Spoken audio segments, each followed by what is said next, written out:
You're listening to Brainbusta Radio. Hey, yo, Josh, let me get a little bit of reverb.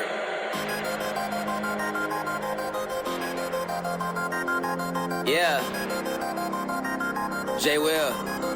Yeah, I'm about that lifestyle. I talk green work, repping it all over. It's right on the t-shirt. Fan for a lifetime. Yeah, that's a long pass. Figure I would show some love right on the podcast. Turn this up loud and make sure you don't do nothing else. Cause if you're listening to us, then you're improving your health. My name is J. Will. Welcome to the show, yeah.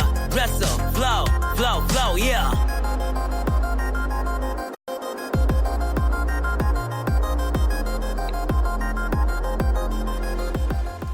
What is up, everybody? This is Wrestling Reverb. I am Josh. Kevin is here, and yeah, we got a good little show planned, Kev, don't we? Oh my God, yeah. We've got a concrete plan this week, which isn't always the case, and it kind of feels good. Yeah, we never really we are we just go by the seam of our pants, I guess you would say, if that's even a saying. I don't know. If it isn't, I just made up a saying. But we just kind of go with the flow in this show. But we actually have like a plan. We have a structure for this show. I don't know if I like it although though, because I am very like, there's sporadic energy. I know, it's a little weird, honestly, because we're so good at just like going off the cuff and just throwing shit at the wall. But this is gonna be good. Yeah, we if for anyone that doesn't know, a little later in the show we're gonna be doing a little bit of a Q&A. I feel like we have done a Q&A before, but it's been a minute. Yeah, I think we did it once upon a time, but it has been a while, and it's always good to take questions from the fans, from the loyal followers and supporters. Oh yeah, it's always fun, and it kind of takes the work out of it for us because we just get people to think of ideas and we just kind of shoot the shit, really. Yeah, it's easy for us to do. Yeah, it's easy. We're very good at talking. If anyone hasn't realized listening to this by now, me and Kevin can both probably talk underwater if we really tried. Well, yeah. I know you can. You know I can. It's not really uncommon knowledge at this point. But it's been a before we even get to the Q&A, which we're going to spend some time on a little bit later, but it's been a pretty noteworthy week in wrestling for a couple of reasons, but let's just dive right head first into what happened at the end of Raw this week. Now, Kevin usually can't watch Raw, but he'd be living under a Twitter bus right now, living under a Twitter bridge, rock, I don't know, wall, something. You'd be living under somewhere if you didn't realize and didn't kind of witness what happened at the end of Raw. Well, you know what? I'll say, I guess it is a shocking turn of events. We did not see a Bayley turn coming. Well, at least I didn't see that coming. No, me neither. I thought the plan would be to set up a feud with Sasha and Bayley, plant the seeds. I definitely didn't see Bayley turning and aligning herself with Sasha, especially on the heel side of things, if that is the route they're choosing to go. Yeah, it was definitely something I wasn't really expecting to see, and I'm not mad at it. Who knows whether after watching SmackDown, I guess it is a heel turn, but what I like about this heel turn is it's not like it's not black and white. There is that shade of grey where Bayley is still Bayley, but she's showing loyalty to someone who is doing a lot of quote-unquote bad things, I guess you would say, with Banks. So, really, in logical sense, in like a common sense world, we really shouldn't be surprised that Bayley's aligning with Sasha. But I guess in wrestling world, you don't really do that if you're a heel and a face. But I guess this kind of opens up what I wanted to kind of touch on with this subject, is that the face and heel dynamic in mainstream wrestling is, in my mind, the format is very tired. It needs a little bit of a shake-up. And to me, doing things like for example, the Bayley situation where it's kind of in between, where Bayley really isn't changing her character, at least yet. But she's still aligning with someone that is quote-unquote bad. So therefore, do we boo or cheer? It's kind of up to the viewer, not WWE telling us who to boo and cheer. You see it with Alexa Bliss and Nikki Cross, where they're kind of tweener role, where they're one kind of night there, you can cheer them, and depending on who they're facing. And now, why some people might not like that, and it's a little flip-floppy, to me, it's more realistic than a face and a heel dynamic. Now, what I want to ask you, Kev, is that listening to what I just had to say, you might not agree with me at all, but is the face and heel dynamic in mainstream wrestling, at least, dying? Or should it die? I think it's outdated. I think that's not how... I just don't think that's how wrestling works anymore. I think it's... With the way the viewers consume wrestling, they boo who they want to boo, they cheer who they want to cheer. I think that's how it should be. I think that wrestlers should align themselves based on that fact and not like on this heel-face system. I think, if you want to cheer for a guy that's a bad guy, go for it. If you want to boo a good guy, go for it. And I think that wrestlers should have that shade of gray where they could do sort of whatever they want without having to be constricted by the good guy, bad guy dynamic. I agree completely, in the sense of like, okay, let's focus on Bayley, for example, just because it's relevant and we've kind of just touched on it. But so Bayley, quote unquote, turned on Becky Lynch and aligned with Sasha on Raw, and then on SmackDown she come out, with the wacky inflatable Bayley buddy things, and she was still, the same Bayley. It's just that she's aligning with Sasha. And I seen a lot of comments on Twitter that were, oh, am I meant to cheer Bayley? Am I meant to boo Bayley? Am I meant to do this with Bayley? Is Bayley a Bayley did this on Raw, but she come out and she's still dancing around and being, happy Bayley on SmackDown. To me, that is kind of where I have a bit of a disconnect with, I think, a lot of people watching wrestling now. Not everybody, and I'm not saying that they're better or worse. It's just I have a disconnect with people is because I can see past, oh, I meant to boo Bayley, therefore she shouldn't be doing all these quote-unquote good guy things. To me, it's just WWE and wrestling in general want to be taken more seriously. They want to be taken more realistic. It's like, if that happened in real life, not obviously hitting someone with a chair, but I mean, in the sense of, like, if that happened where I, like, okay, I show my support to this person, that doesn't make me a bad guy. It just means that I'm showing loyalty to my friend. So therefore, why should I change the way I am just because I'm associated with someone that is doing quote-unquote bad things? Do you understand my point here? Yeah, it's a good point to make. I think that Bayley I think Bayley's become more intriguing than she's ever been. Yeah. Because she's not necessarily changing who she is, but she's changing and she's not necessarily changing who she's with either. I mean, it's not like her and Sasha are a new thing. No. They're, like you said, they're friends. They've been friends forever. So it makes sense. It makes sense. It makes more sense that they're together than them being apart right now. Yeah. And so Bayley doesn't have to change who she is to be. You don't change who you are just because you're aligning with someone who might not see things the way that you see them, but that they're your friend overall at the end of the day, and you're supposed to support your friend's ride or die till the end.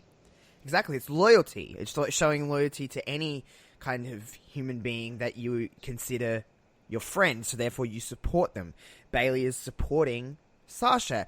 And all of that aside, a lot of people have been saying, I've seen a lot of this on the internet and just in general, is that, well, even just in our own minds, it's kind of Blind Freddy could see it, is that the SmackDown Women's Championship has not been in the same spotlight as the Raw Women's Championship. Bayley has not been in the same spotlight as Becky. So, I mean, if anything, taking away all of what we just said, this gives a huge rub to not only Bayley, but the SmackDown Women's Championship, and getting it back online with Raw and SmackDown Women's titles being, on the same level instead of being, there was a fair gap between the importance of the Raw Women's title and the SmackDown Women's title pretty much since Bayley won the title, really. And not saying anything against Bayley, because I was going through my Twitter, just, I was bored and I was just like scrolling through tweets and tweets. I found a tweet from back in May, just before the Money in the Bank ladder match, and it literally just said, I can see myself becoming a big fan of Bayley in 2019. I mean, saying that right now, I'm pretty much standing by it. I'm like, yep, I was kind of right. I'm becoming a big fan of Bayley because I've kind of waited for something more from Bayley for quite a while. But the last few months for Bayley really hasn't been, the biggest spotlight on the SmackDown Women's Championship. It really hasn't.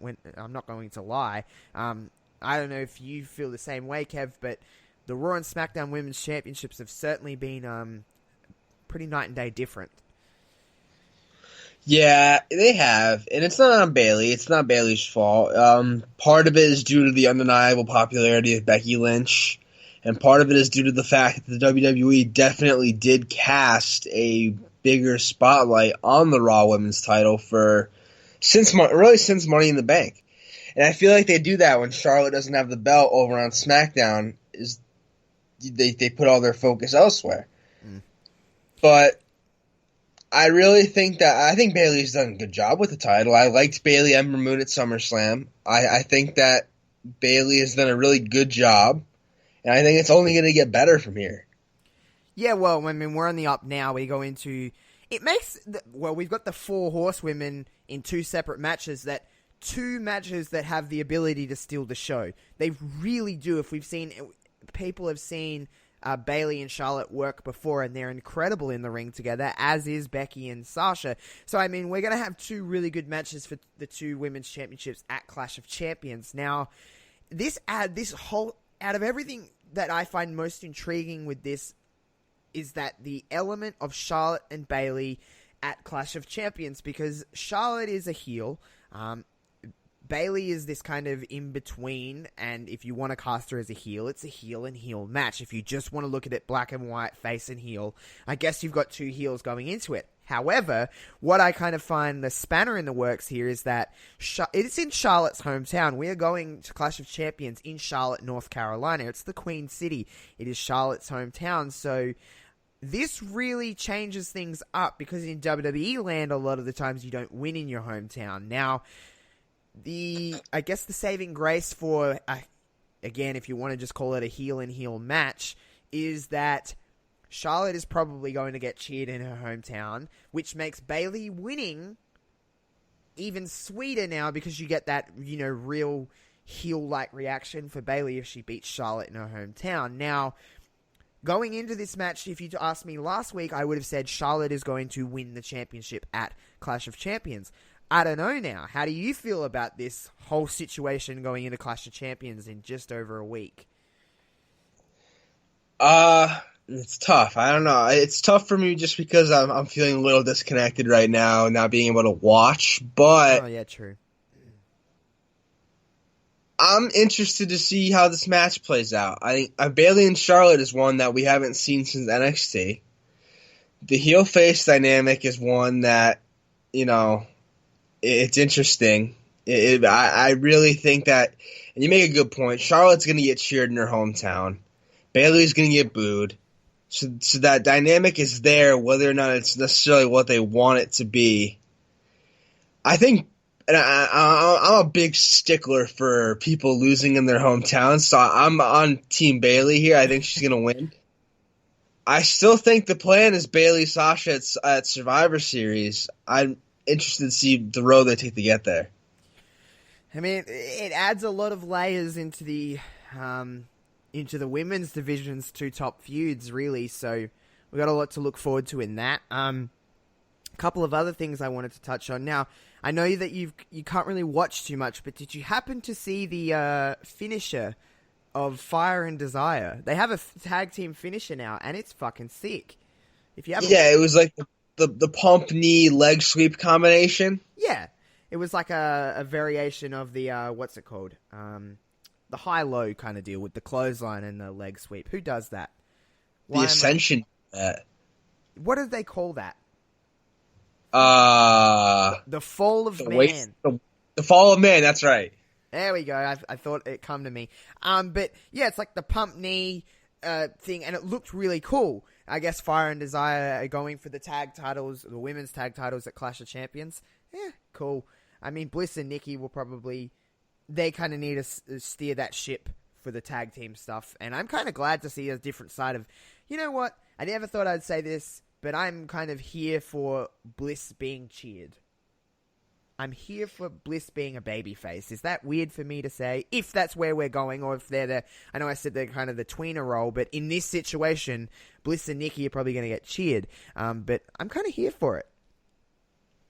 It is weird. Just because Bliss is such a good heel, but we haven't really gotten to see since NXT what she could do as a babyface. And I don't necessarily think it's going to stick. I think her and Cross will probably go back to being heel after this little feud wraps up. Depending on who steps up next for the titles, really. I love Fire and Desire. I hope they win, but I don't see it happening because I think Cross and Bliss still have a little ways to go in establishing those tag titles as a proven commodity again. Yeah, I agree with you, but nonetheless, I'm glad that I'm glad that Mandy and Sonya are getting a little bit of a chance to show what they can do as a team, because I think there's a lot more there than what has ever been presented with those two. So I'm excited for that. And the only other thing I want to touch on before we get to these questions from all of our lovely listeners is I know that I've had a lot of different picks for the King of the Ring and they all got eliminated. But all hail King Gable? Is that going to be a thing? Because I'm sensing that it might be. I know you're probably still on King Corbin here, but King Gable, it seems like the most unlikely thing, so therefore, it's going to happen. That's how I see it in my head. He'll make it to the championship, I think. You think? He's going down to King Corbin, baby. They're going to rip your heart out. King Corbin, we've talked about this before, but it is a very, King Corbin is just probably out of everything the most natural. I mean, just in terms of character-wise. Yeah, he just fits the role of a king, so it just plays into his character so well. I mean, it's interesting. We got a triple threat in MSG next week, so that's cool. We got MSG, we're on SmackDown, but a triple threat in the semifinals. It's Samoa Joe, Ricochet, and Baron Corbin. And then on SmackDown, it's Chad Gable and Elias. So, I mean, that's interesting. I didn't think Elias would make it this far, to be honest. No, I think most everybody thought that the semifinal we'd be seeing was Ollie and Andrade. Well, that's what I thought. They went a completely different direction there. I don't know. I'm okay with it. I think that I'm not surprised. Elias is someone they've positioned as someone to be important, someone of importance over the last couple of months, being aligned with Shane McMahon and stuff like that. Gable out of nowhere is a really great little underdog story. Little. I don't like the way they just make fun of him because he's short. He said little. Little underdog story. No, I mean he's what? Chad Gable is 5'7" or something like that. I don't know. He's not that short, is he? No, he's like an average human being. I'm shorter than Chad Gable. So what are they going to say about me? I mean, Zelina Vega was, calling him the little guy and that on SmackDown, and I'm like, okay, Zelina, coming from you. But it's interesting. I mean, I was the same as you. I thought we were getting Andrade and Ali in the semifinals, and they kind of went, really bizarre with everything. But the work rate of this tournament has been very, very good. They've had some really, especially this week, there's been some really awesome quarterfinal matches and stuff like that. So that's a good thing, and I'm sure we'll get a good triple threat out of it next week. And Elias and Gable will probably be fairly fun. Now, I did see something on Twitter, and I just want to kind of throw it out and see. I seen a tweet that got a bit of traction I can't even remember who it is, so I apologize, but shouts out to whoever said this. Imagine if Elias got to the final and then Shane McMahon stepped in and won King of the Ring. Whew. I would love that. That would be the funniest thing they could possibly do. Imagine everybody just going fucking nuts. Just literally, they would just go, oh man, people would be so mad. Holy shit. But like you said, it'd be funny. It would be a great troll job too. Just like everyone hates Shane McMahon now. That would be so amazing. I actually really hope that happens. Sorry, Chad Gable. Sorry, Chad. Fuck off. Shane McMahon's gonna win. Oh man, that'd be a shitstorm on the internet. Anyway. Let's get into some of these questions because we have a whole bunch of questions that are, let's be honest, they're batshit crazy, some of them, and that's the best kind of part. That is the best kind of part. But Kevin's got them all. He's on the tweet. He's going through them all, and he's going to kind of read them out and see where we go from here. And then I've got a couple listed from the, like the quote tweet I put out today, so I'll do them at the end. But Kev, fire away. First and foremost, thank you to. We'll get to most of these questions. We'll try and get through all of them. But thank you to everyone that kind of gave your questions, because I mean, without any questions, we couldn't be able to do this episode. So thank you very much. But Kevin, fire away. Yes, absolutely. Thank you very much to everyone that's sending questions. So we're going to get started without further ado. Our first question comes to us from our Brainbusta brethren over at the Headlock Talk podcast. Does Steve Austin owe anything to the psychological effect of excitement while hearing the sound of shattered glass when he gets huge pops when coming out to the ring?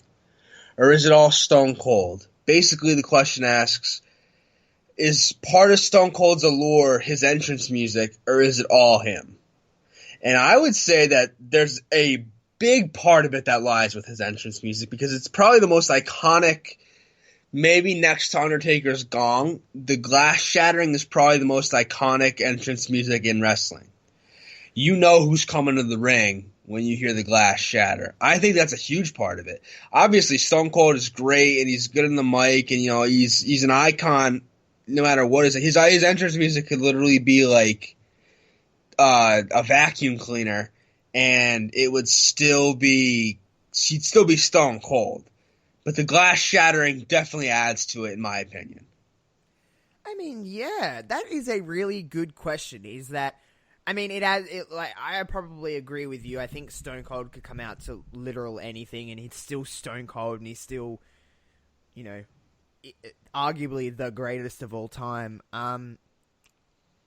Yeah, I would say he's still Stone Cold either way, but I mean, the entrance music, it is probably, like you said, probably next to Undertaker's gong and maybe like DX's Are You Ready? It's like that ultimate starting to the most iconic piece of, intro to a wrestling theme maybe ever. So, I mean, yeah, Stone Cold would still be Stone Cold either way, but it certainly adds to it. Yeah, it definitely does. I mean, I know I get chills when I hear that glass shatter. Me too. Man. No matter how many times there's only a few entrances, like startings or just entrances in general, where every time I hear it, I'm like, man, I still feel the same way as I did when I first heard it. Austin's one of them, Taker's one of them, The Rock's one of them, DX is another one of them. There's more, but I mean, man, you know who else is? Goldust. Goldust is another one of them. Yeah? Yeah, Goldust. When you hear that, and it's like, oh shit, it's Goldust, and I just feel that. But anyway, that's I guess that's a bit off topic. Mick Foley's always did that for me. When you hear the car crash, oh yeah, and the damn it. I always love Mick Foley's theme. Yes, all great. All right, next up, also from Headlock Talk, they are getting a lot of promotion on this episode. Again, if you're not listening to Headlock Talk, tune in every Tuesday on Brainbusta Radio. This one says, "You're Vince McMahon. Please provide a measured response to those who criticize your product, matches, and company on a daily basis. Oh man, I'm Vince McMahon. I gotta tell people. Man, do you want to take the reins on this one? Yeah, hold on.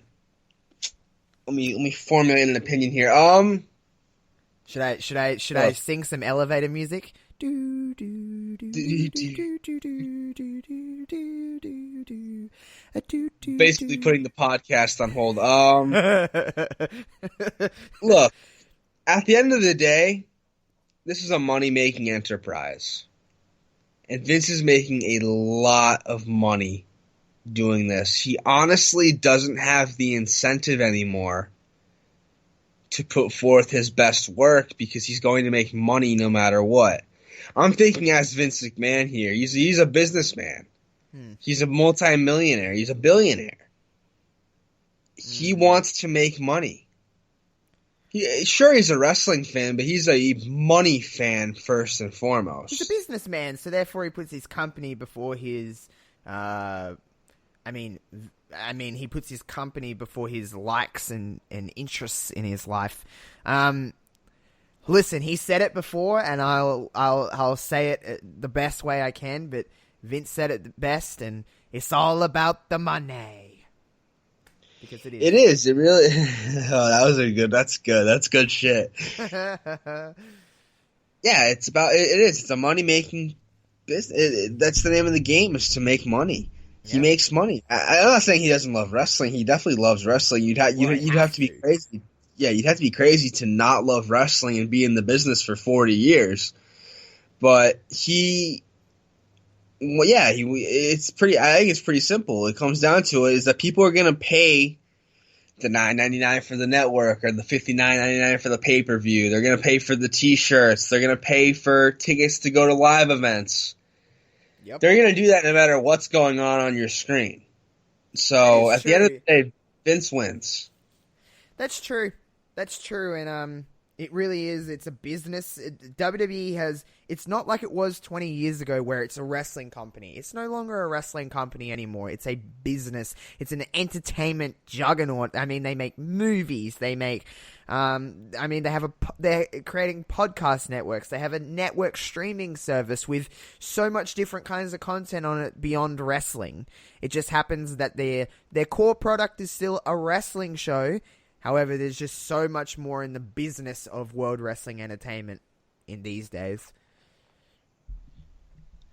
Yeah, and it's kind of sad as a viewer that this is more of a business than an entertainment show, but you have to understand where Vince is coming from. Yeah, I mean, I don't... Everyone wanted wrestling to be huge, and everyone wanted WWE to be as big as it can be, and with expansion comes other ventures, and other... The moment WWE become a publicly traded company, that's when we knew things were getting more than just wrestling. If you're a privately traded company, you can kind of do whatever you want while still making money. But if you really want to make big bucks, you have to do more than just... Listen, pro wrestling, as much as we love it and as popular as it was and is, and as many people know what WWE is, pro wrestling is only as big as pro wrestling can be. And while it can be a worldwide phenomenon, and in a lot of ways it still is, it cannot expand the four walls of pro wrestling.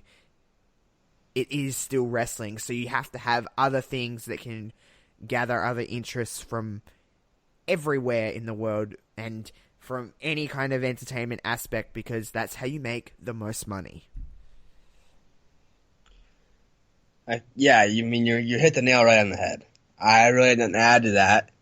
I'm just thinking about I bought fake stock in WWE as part of a high school project. Do tell. So I took an economics class in my senior year of high school. So that's going back to like 2013, 2014, which is when the WWE first became a public traded company. They went forward with their IPO. which is an initial public offering. They were trading at like $12 a share then, so I took a chance, and now they, if I had actually bought stock in them then at like $12 a share, they're currently trading at $69.37. I have the stocks pulled up on my phone right now. Jeez. I would have made some goddamn money.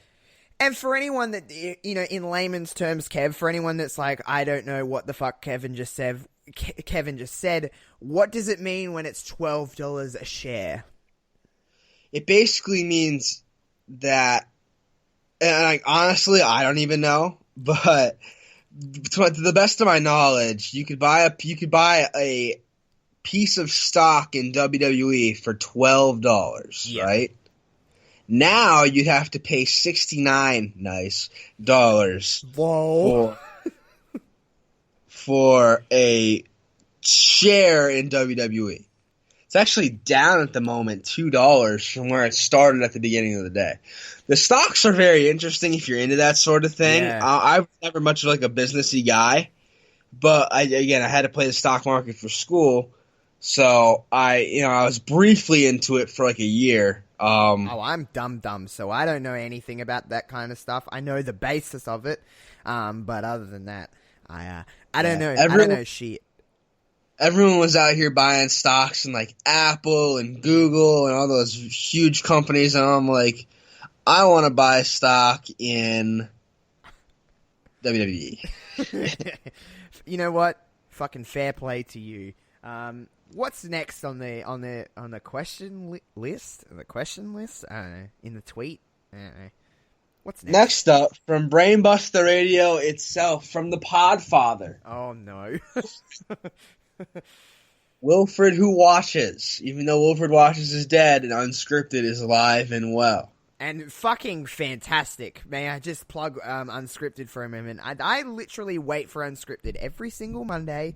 It comes out around lunchtime in my land, and I sit down and I just listen away to Luke and Wilf every single week, and they are just wonderful. What great! It's dudes. It's an all-star podcast. You took two of the biggest names in independent podcasting, Wilf and Omega Luke, and you just put them together. It's an all-star podcast.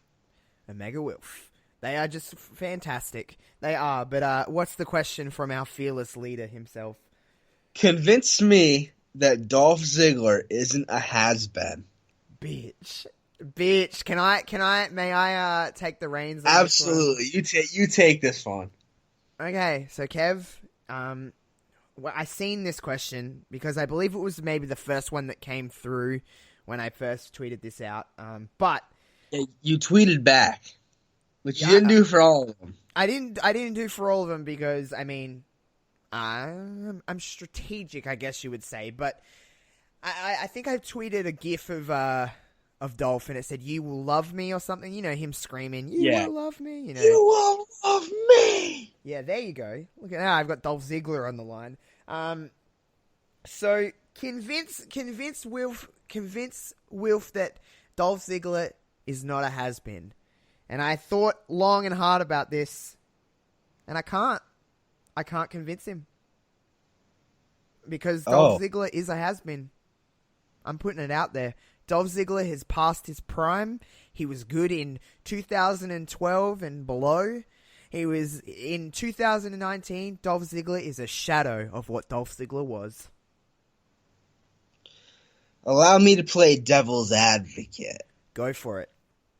I still think Dolph Ziggler has a lot to add to the company. I don't think they're using him in the way that necessarily lends itself to that. But I think Dolph Ziggler could still damn go in the ring. I think you say 2012 and below, but dude did some of his best work in like 2016, 2017, in my opinion, working with The Miz. And who's to say we can't get back to that? I think he's doing really good work right now with Bobby Roode. I think Ziglude, as Mr. Warren Hayes, shout out to him, coined, are doing really well. right now. I know people have their complaints with them not being a real tag team, but They are a real tag team. Let's just get that out there. They are a real tag team because every tag team has to start somewhere.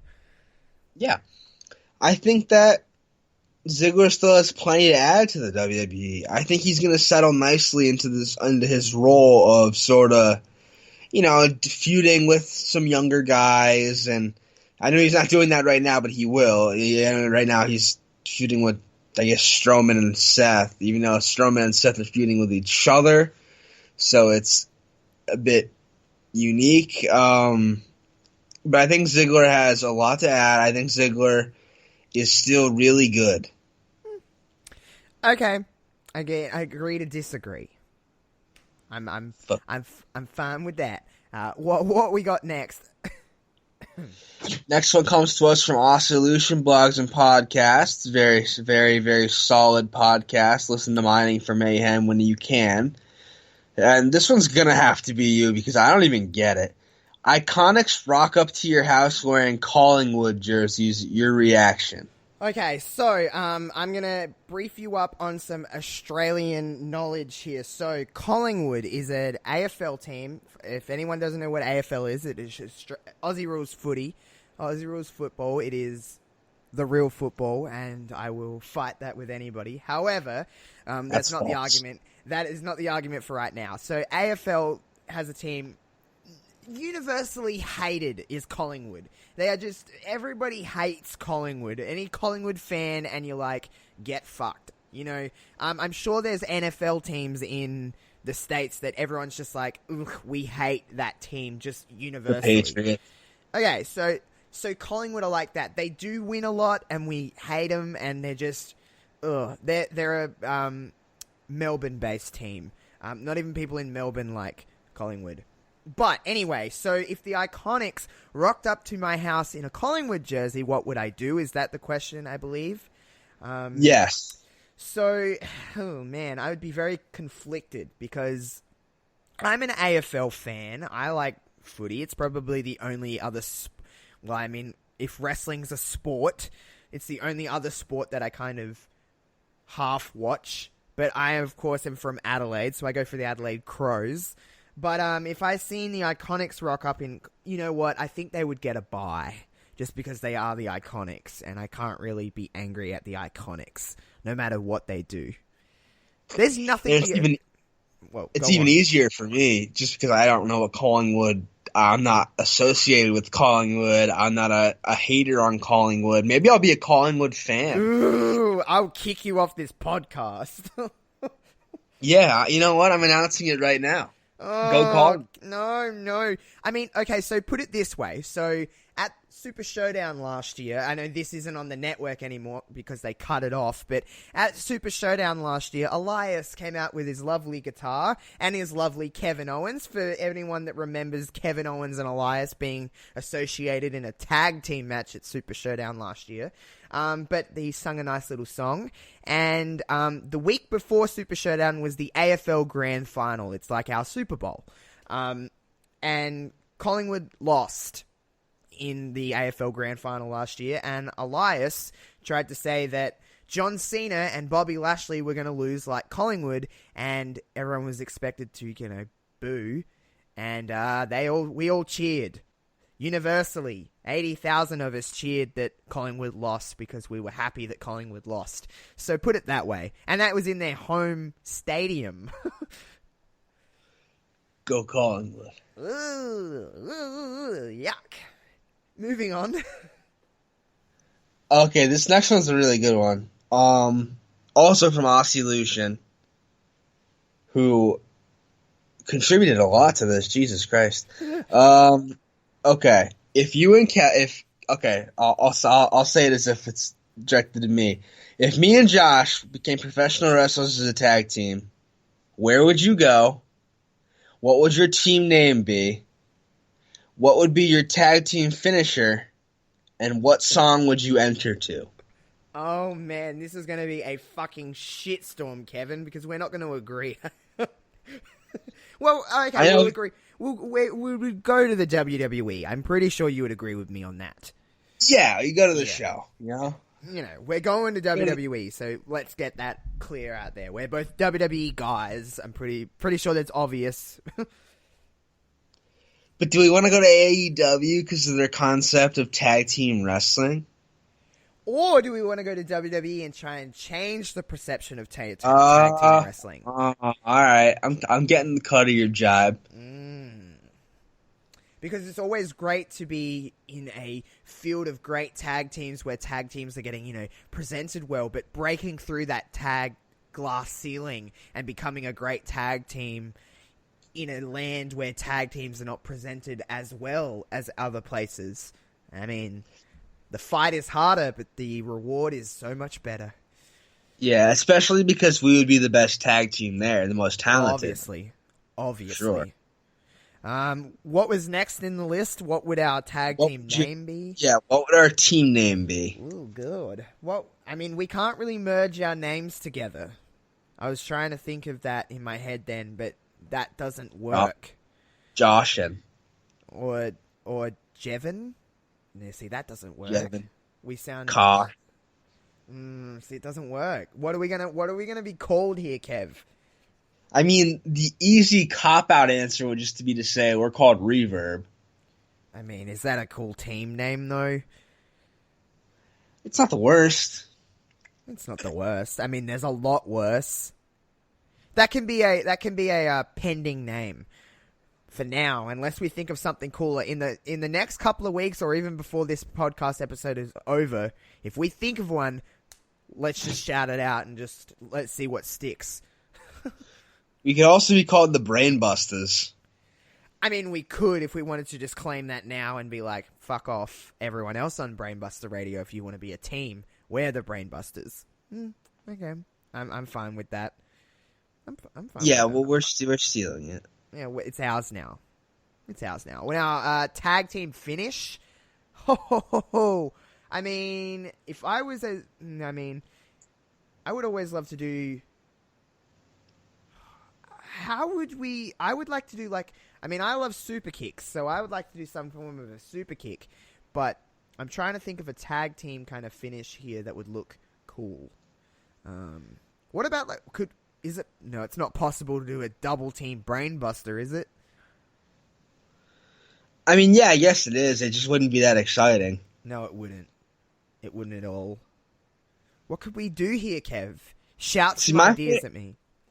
My favorite tag team finishers are like 2 moves combined. That's what I was thinking, because I was like, why couldn't we do like a super kick spear kind of deal? Is that possible? That would be very tough to pull off. I mean, it's not like we're fucking real wrestlers anyway. You want a super kick involved. We can work with that. How about oh man. Okay. So say I have the guy up in the military press style. Yeah. Drop him and you super kick him on the way down. With that, I mean, I can envision it. Right? It. You could see it. I can see it. You know what? I fucking like that. Let's do that. Because, I mean, the room for error is high, but if we connect it, woo. Yeah, it'll look good. It'll look really good when we nail it. And obviously, this is where I'm taking this as like if we were professional wrestlers and we were trained and shit. Yeah, I guess so. I mean, so spoiler we would alert. be trained to hit that. Trained to hit that. That is a good sentence. And what is the what theme? I guess we're having. What the fuck are we gonna come out to? Let's just shout me a song, Kevin. Any song. Let's not worry about rights and stuff like that. And it will be ours. Can we come out to the Backstreet Boys? Oh, we definitely could. Oh yeah. Well, some in sync. I'm down. I don't discriminate between the two. I do. Oh, do you? Oh. Yeah. Are you a Backstreet Boys guy or an NSYNC guy? I'm a Backstreet guy. Okay, I probably am too. I mean, I like NSYNC. That's a lie. I think I like Justin Timberlake. Well, everybody likes Justin Timberlake, but the Backstreet Boys have a more versatile lineup. You are speaking a language that I like right now. What song are we going to come out to? Anything by the Backstreet Boys would be... I'm trying to think of what would actually be a good wrestling theme, though, from the Backstreet Boys. Probably none of them, but that's not the point here.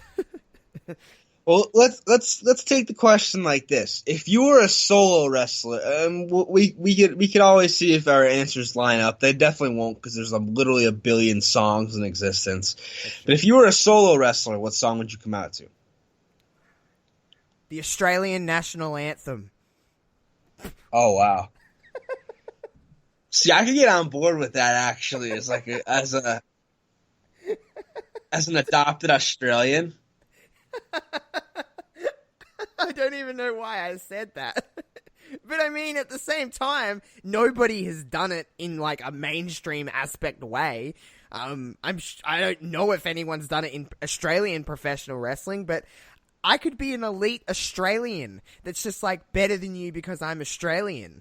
What about if I'm a total jerk-off heel and I come out to the Advanced Australia Fair? That is what our national anthem is called. Oh, that's a nice name. Ours is the Star Spangled Banner. Yeah, I know, because Fergie sang it. Yeah, not great.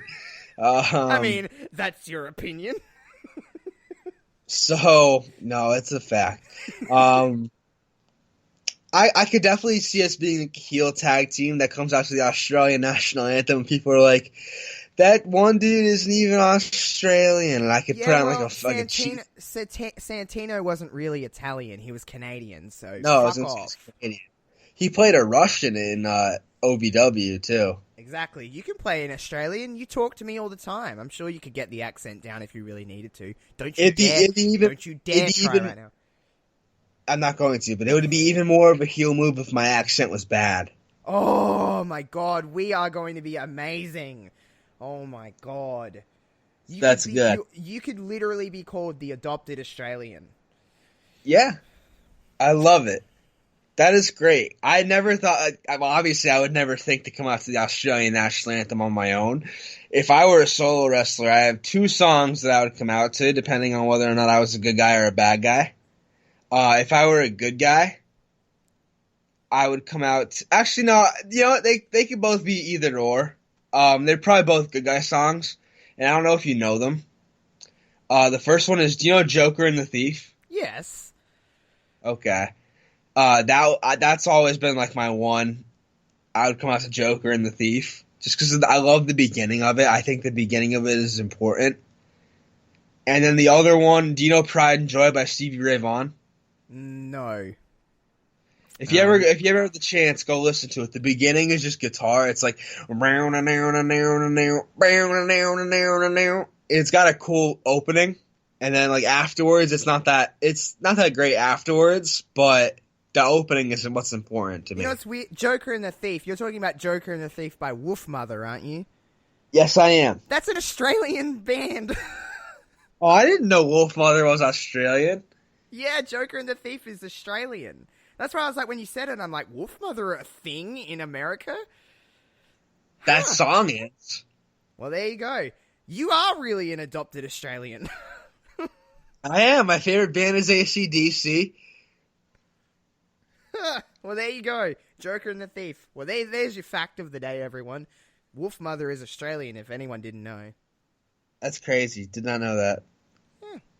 Anyway, let's move on with that one. The next question. Well, you'll never guess who the next question is from. It's from Aussie Illusion. If you were to create a new gimmick match, what would it entail? A new gimmick match? Oh, shit. Oh, man. Something with paintball guns. No, I'm kidding. Oh, man, I don't know. There's so many... What about if I was to create a new gimmick match, or can it be a variation of a gimmick match? I mean, there's no rules with this, I guess. Yeah, I was thinking because it's very hard to come up with an entirely new gimmick because everything copies everything. But I was thinking a variation on a gimmick, yeah. Why don't you know what we've never seen, and I don't know why I'm just randomly thinking about this. You know how you have 2 out of 3 falls matches, right? Yeah. First to 2 fall wins. Why don't we have a triple threat 2 out of 4 falls match? And the first to 2 falls win in a triple threat style. We've never done that before. I don't believe we have. That'll be mine. That'd be fun. Okay, that was easy. I don't really have anything in mind, so let me think. We can move on. I mean, we're 50 minutes into this show anyway. Let's keep going with these questions. We answered. I do think that I would involve water. I want water like a moat to be involved. Oh, boy. Oh, man, that's kind of intriguing. Like if you fall into the water, you're eliminated or something. Oh, have a match on a boat. I'm on a boat. Remember that song? That's my game match. Remember that WrestleMania 36 in Tampa. Wrestle on the big pirate ship the Buccaneers have in their stadium. If you fall off, you lose. It's like a Royal Rumble, but you drown, essentially. Yeah, well, I mean, you could swim. I mean, I can't. And I mean, I'm going to be there as the elite Australian, so... I mean, I'll be there as the adopted Aussie. And I guess I'm just going to die. Awesome. What a way to go. I'm not mad. Not a good run. All right. Let's move on to Ditz on Wrestling, co-host of the Ditz vs. Josh podcast, as well as his own podcast. He has 2 questions for us. Would you rather have to fart loudly every time you have a serious conversation or have to burp after every kiss? I think that's an easy question, but I want you to answer first. Well, I'd rather burp after every kiss, yes, right? Yeah. I was like, when you said that's an easy answer, I was like, oh, God, am I going to say the wrong one? If you have to fart after every serious conversation, that's just really awkward. I mean, you can get away with a burp. If you just kiss and then turn away, you're fine. Turn away and burp. And, like, burping is more publicly acceptable than farting, I think. Yeah, I don't fart in public. No, neither do I. I find it weird. Is that, like, I wait till I'm on my own to fart. I don't even fart, like, around... I'm not comfortable to fart in front of people. Is that weird? Is that like an insecurity thing? No, that's like a common decency thing. Okay, because I know people that just like fart openly in public, and I'm like, I just can't do that. It's like manners. That's gross.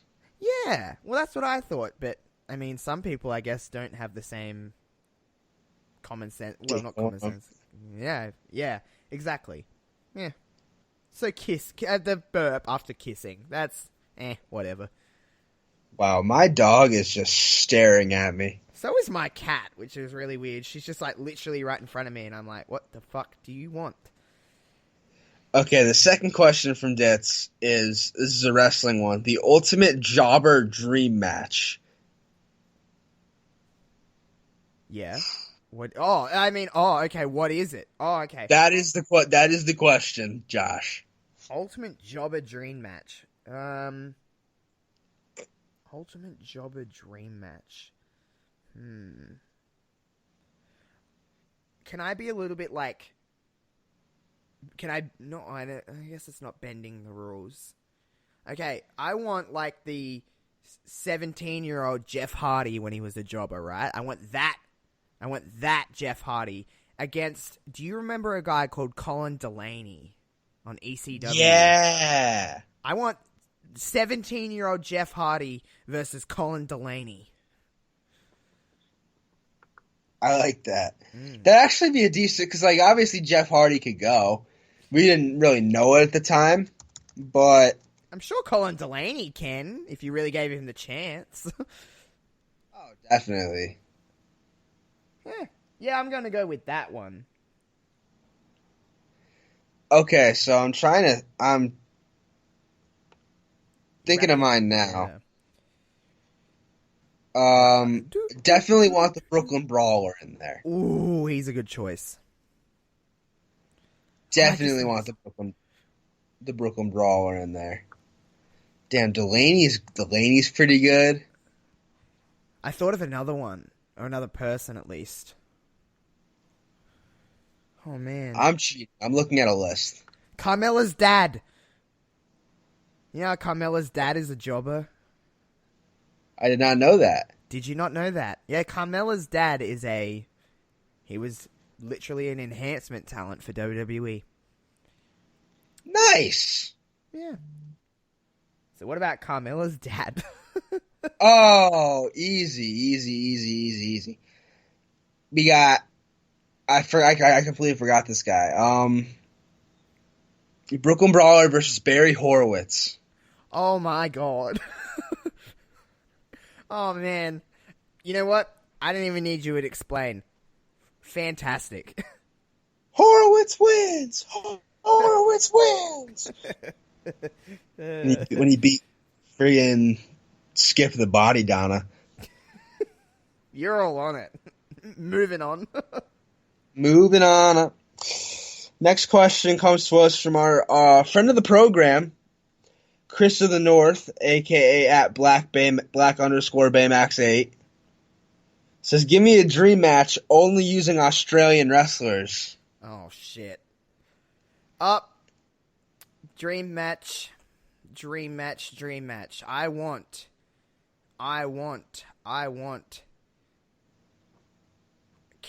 Okay. Can I just go the obvious triple threat and just go Billy, Peyton, Tenille Dashwood? Yeah, you can do that. I'm doing it. Or fuck it, let's have a fatal four-way. No, just a triple threat. They're fine. You better not put Nathan Jones in this fucking match. I wouldn't dream of it. Relax, guy. I'm going intergender with mine. I want to see Buddy Murphy and Tony Storm. Ooh, yeah, that would be good. I think that would be a terrific match. What about Rhea and Buddy Murphy? Rhea Ripley. I almost said Rhea and Tony before. I was like, wait a minute, I've seen that before. Man, Rhea Ripley. Can we, I haven't said this on the podcast yet, but, I can talk about it now because it's aired on NXT. Holy fucking shit. Is that going to be one hell of a showdown between Shayna and Rhea? A match that I didn't know I wanted to see, but now I really want to see. I definitely want to see. I think Rhea takes the belt. Everyone, disclaimer, you thought I'd go crazy for the Iconics winning. You don't know what's going crazy Josh is, because Rhea Ripley is from Adelaide. I briefly attended the same primary school as Rhea Ripley. Briefly. I never met her, or if I did, I don't know, because I was like 11, but briefly, for a few months, I went to the same school as Rhea Ripley. So, I went to school with Rhea Ripley, y'all. Damn, that is actually pretty cool. But, yeah, I mean... Isn't she like our age? She's a year younger than us. Well, she's a year younger than me. She was born in 96, so you were born in 96, weren't you? Yeah. So you and her are the same age. That's crazy. Now I need to know when her birthday is. And I seen it the other day. That's the only... I looked up her age because I'm like, is Rhea Ripley older than me, or she's the same age as me, but she's younger than me? I'm like, oh shit. She's younger than me too. She was born on October 11th. I was born in June. Oh, well there you go. Rhea Ripley is younger than both of us. But yeah, anyway, Rhea Ripley, you haven't seen me going crazy. I am an Adelaide boy. I will be going, oh man. That is probably the ultimate Rhea Ripley winning. So the ultimate, there's no ability to go higher for me in wrestling than Rhea Ripley winning a championship at WrestleMania. That would be like, I would not be able to excel any more than that. Buddy, it would be up there. Obviously, the Iconics one at WrestleMania, which was, I mean, y'all all saw that shit, me go crazy on Twitter for that shit, and stuff like that. But yeah, Rhea is the, man. But dream match-wise, I mean, Rhea Ripley is very, I mean, Tony Storm and Buddy Murphy would be really freaking good. Oh yeah. Trust me. I know.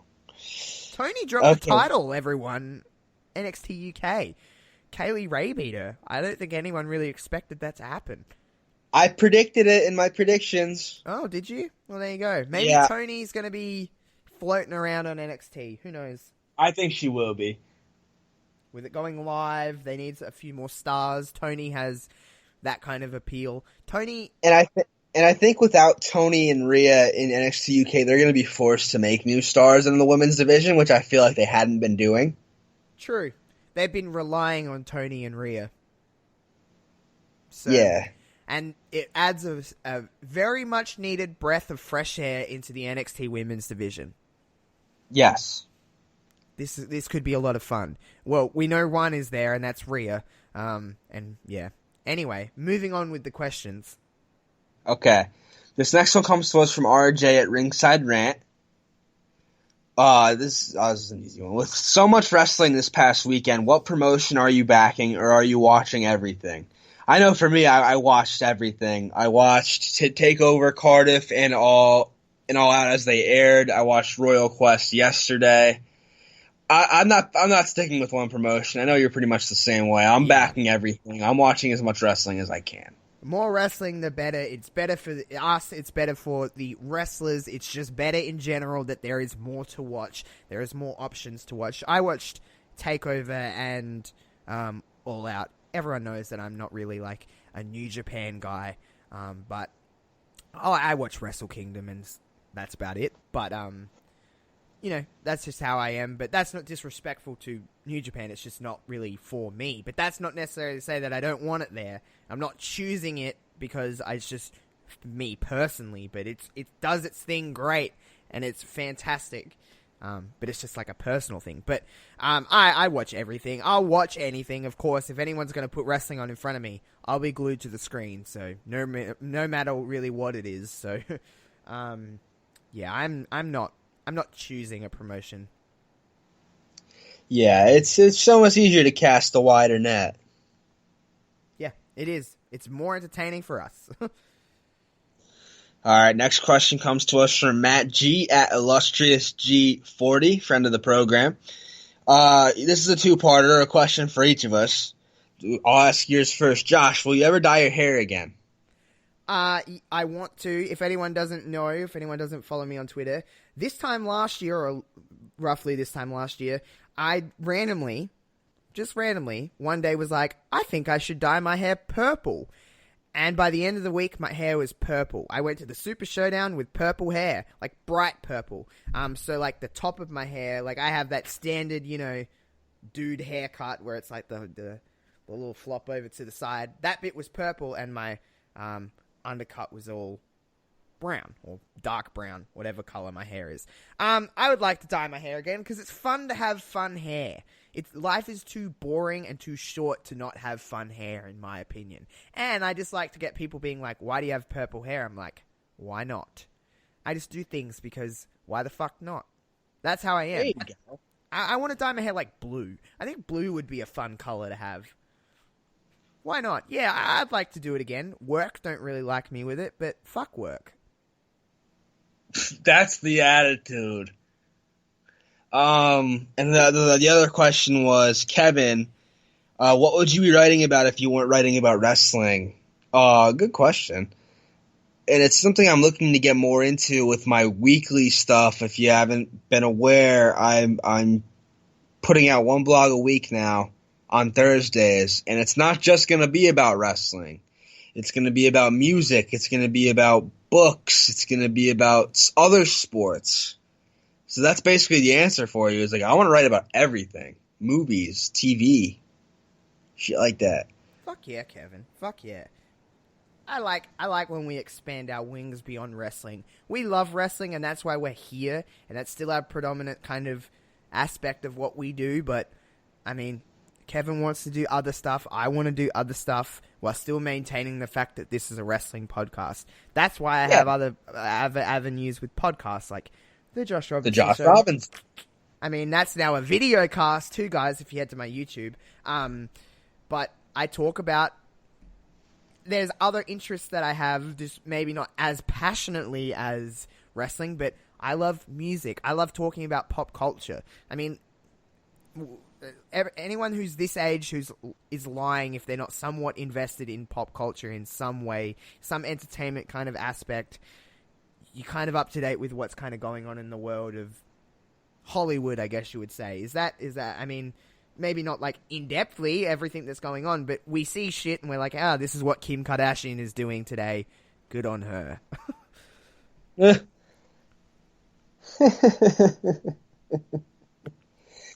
Oh, Kimmy K. I like Kim Kardashian's crying face. Oh, it's gross. Yeah. But that's not fair to her because no one has like a good looking crying face. My crying face is atrocious. Yeah, mine's bad. I get all red and shit. Oh, me too. And my eyes do that thing where they're like shut, but like they're still open. It's just awful. Yeah, I feel ya. Ugh. Okay, next question because we do have a couple more to get to and we are running long here. But that's the beauty of a podcast. We can go as fucking long as we want. True. The Smark and Friends podcast asks, okay, here's a scenario. Wrestler X gets surgery to replace his old kneecap. He asks the doctor if he can keep the old kneecap as a macabre memento of sorts. He continues his in-ring career. During a match, he pulls his old kneecap out and strikes his opponent with it. Is Wrestler X disqualified? Yes, because he's using once your kneecap comes off your body, it's a foreign object. Yes, I agree. I agree completely.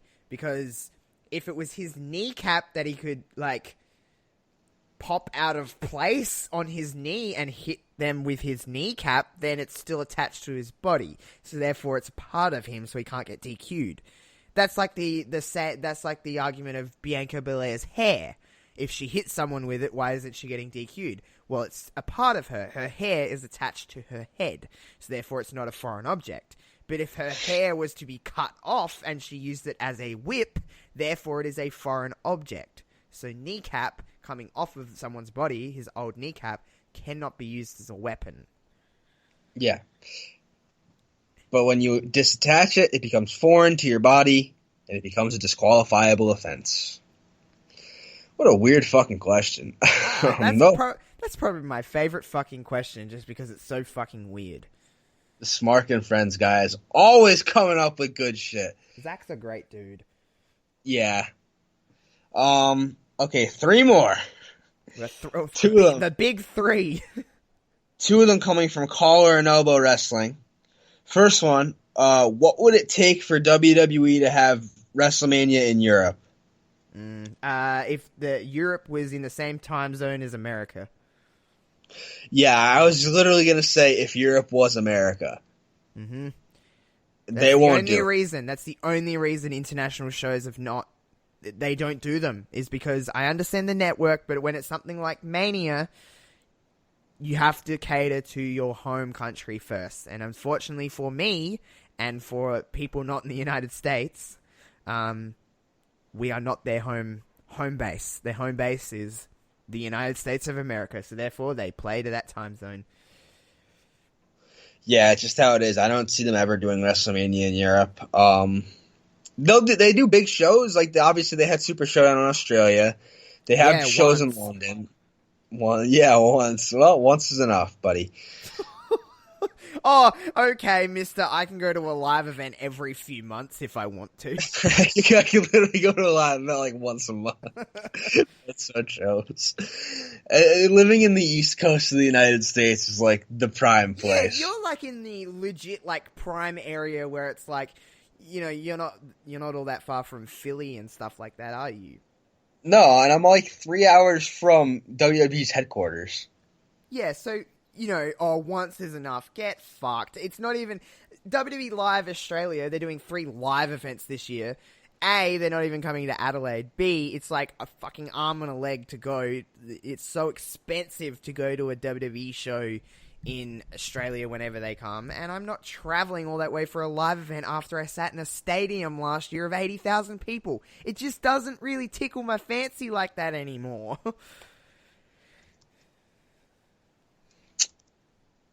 Sorry to hear it, man.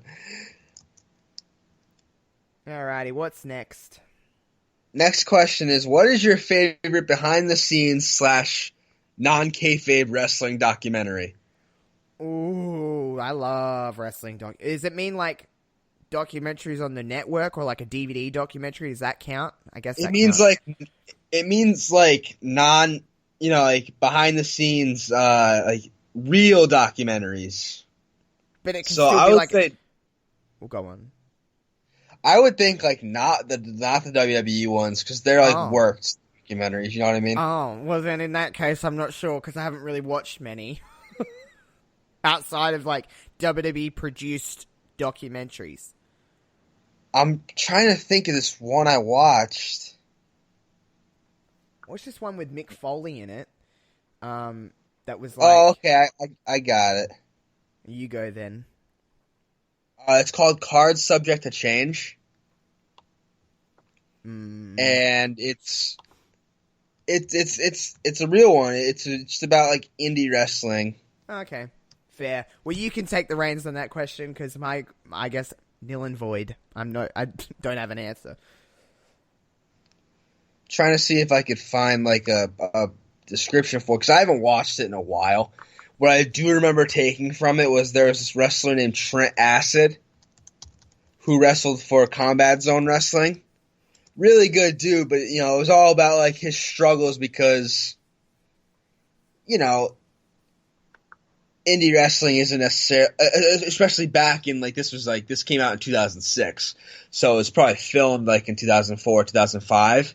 Indie wrestling wasn't like the thing it was now where you could make a career off of it. No, that's true. So they chronicled, it wasn't necessarily just about indie, but Trent Acid was a main part of it. And he died before filming was completed. He overdosed. And oh, shit. It was dedicated to his memory. Oh, shit. Well, then. Yeah, it also features Kevin Sullivan, Sabu, Kamala, Necro Butcher. Damn. Card subject to change. Look at that. It follows these wrestlers around as they make their way through like the gyms, the VFWs. They're getting paid for they're getting paid the old phrase, you get paid with a hot dog and a handshake. I definitely recommend Card Subject to Change though, yes. Can I find that on YouTube? Probably. Okay. I think I watched it on Netflix. Oh shit! Oh, I would look into that, okay. But it should be on YouTube. Okay, I'll have a little gander. All right, last question. You ready? Big main event. Here we go. This one's all you because it's another Australian question. Bigger shock: Australia losing third test, or Toni Storm losing the NXT UK Women's title from MGB Graham? Okay, so if that's a cricket reference, Australia lost the third test of the So I'm trying to explain it here, and you know what cricket is, don't you, Kevin? I know what cricket is. I did a report on it for college. Oh well, look at you go. I actually can't fucking stand cricket. Gasp! I don't like something Australian. I really don't like cricket. I really don't like cricket. I find it probably the most boring sport other than golf in the entire world. I'd rather watch paint dry than watch a game of cricket. I like playing beach cricket. Playing cricket on the beach is like an Australian pastime. It's a good time. Watching cricket, snooze fest. So, in that respect, I know it was a big deal that Australia lost the third test, but in that respect, I'll go Toni Storm because I actually care. That's good. I do have one more question. It was the question that was put on the quote tweet that I put out before, and it's a kind of ending question. It's not about wrestling. It's from fella Brainbusta member Conrad of Everything Pro Wrestling, the show by the fans. Wait for it. For the fans, every single Saturday. Every single Saturday on Brainbusta Radio. Favorite current song? What's your current favorite song going on?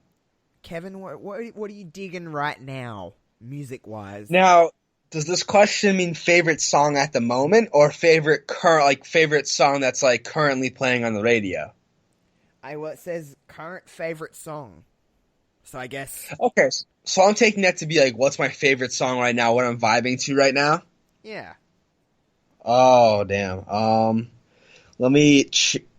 Actually. I wouldn't know. I wouldn't call it my favorite song. No. I know my favorite song. It's "While My Guitar Gently Weeps" by the Beatles, but the stripped down version. See, my favorite song of all time is Last Hope by Paramore. That's my favorite song of all time. But that's not what I'm vibing to right now. Have you listened to Ed Sheeran's new album? I have not. God, I'm not a big Ed Sheeran guy. Want to that's decipher the crazy, that? That's the craziest thing I've ever heard in my life. I don't think he's bad, and I know that he's very good.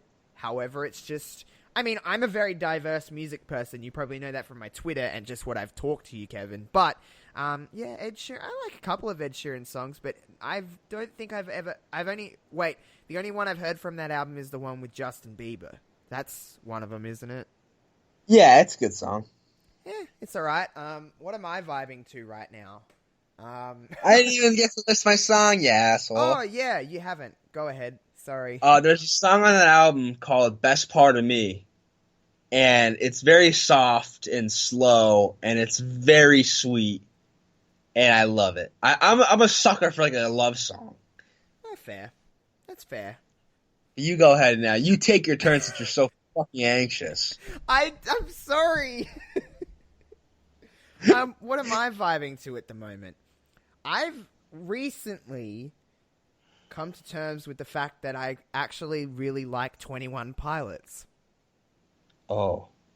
Is that weird? I don't know. My sister loves 21 Pilots, and I was like, they're alright. But I've recently come to discover, I guess, that I actually really like 21 Pilots. But too many pilots. I mean, there's two people in the.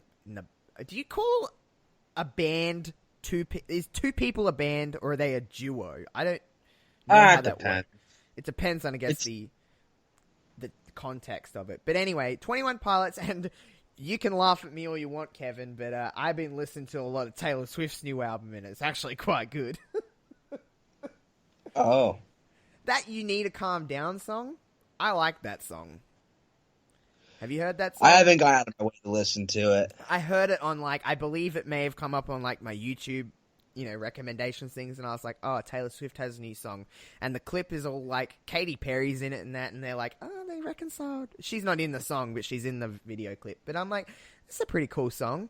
I take music like I take wrestling, and that's at face value. I just vibe to whatever. Good question, though. Fair. Anyway, I guess that's it for our questions. Thank you to everyone that kind of dropped a question. I like doing these because it's just bullshitting for an hour or so. Yeah, we went pretty long, too. Nearly an hour and 20 minutes, which is, it's longer than what we normally do, but I'm not mad. Whatever. No, that's fine. I don't really give a shit. Anyway, make sure to rate this podcast 5 stars on iTunes. Make sure to check out everything on Brainbusta Radio every single day. We got a lot of cool stuff always going on Brainbusta Radio. We got some cool stuff in the pipelines as well for Wrestling Reverb. Make sure to check out Kevin's blogs. Where can we find your stuff, Kevin? thelastbloggerstanding.wordpress.com. I also tweet all the links, so if you follow me on Twitter at Kevin C. Wrestling, you'll see them. Yeah, just follow Kevin on Twitter. Follow me on Twitter at JoshRobinson00 to find out what I've got going on. Make sure to check out the Josh Robinson Show every single Tuesday. I encourage you to check out the video cast because it's a lot more fun in some aspects with that. And I have some cool video exclusive stuff coming up with the show. As well as make sure to check us out here on Brainbusta Radio every single Friday. And until next week, we will see you next week. Wow, that was a terrible outro, wasn't it, Kevin? Jesus, you take us home. Yeah. Guys, we will see you next week. Peace out.